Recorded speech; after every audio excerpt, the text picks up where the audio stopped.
WWE's Hell in a Cell is October 25th, and what a night it will be so far, because last night at Night of Champions we had a very unique announcement. I don't remember which match it was because the promo played several times.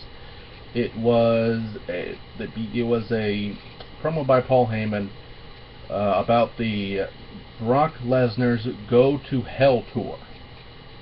And that tour will be all in October, including a Madison Square Garden match at Madison Square Garden against the Big Show, a Stone Cold podcast after a Raw, I don't remember which one exactly, but it will be the one in Dallas, Texas, and the final stop in this Go to Hell tour is the match that we didn't think we would see until maybe Survivor Series, or maybe even next year's WrestleMania.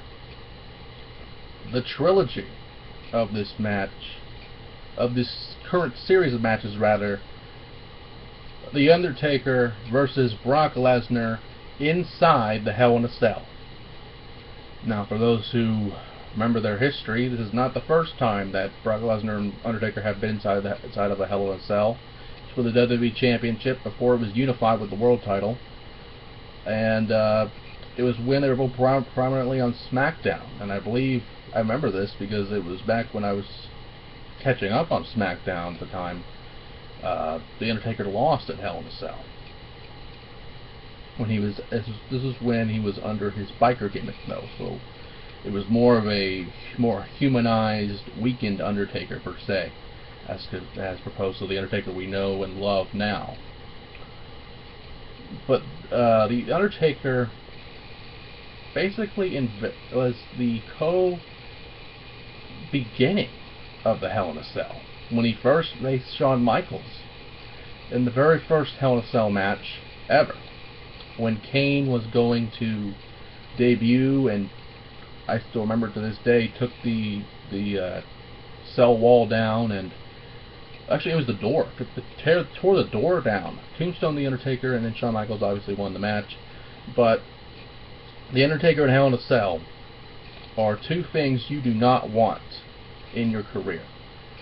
This type of match will shorten, if not end, careers, as well as if you are facing Undertaker, you're pretty much going to have an ended career, and maybe survive and keep going if you're lucky. But at the same time, we have a man who has fought in cages before, in the UFC. Not just in the UFC, but in WWE, in the steel cages and Hell in a Cells before, as previously mentioned.